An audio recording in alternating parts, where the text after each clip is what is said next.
He is blank a story. Read, reads, reading. The key in this question is the word is. Listen guys. Am, is, are, was, where are always followed by ing. Unless we're talking about the passive voice. So we choose here reading with ing. 2.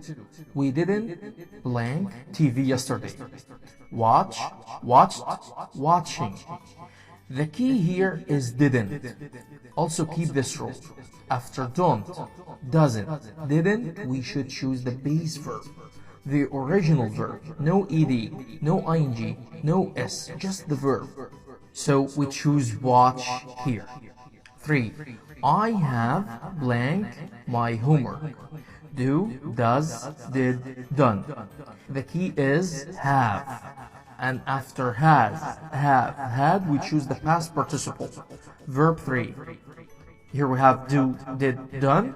So this is verb 1, this is verb 2, this is verb 3. So this is the correct answer. Done. Let me know in the comments what mark did you get in this quiz. Did you get 1 out of 3, 2 out of 3, or 3 out of 3? Thank you for watching.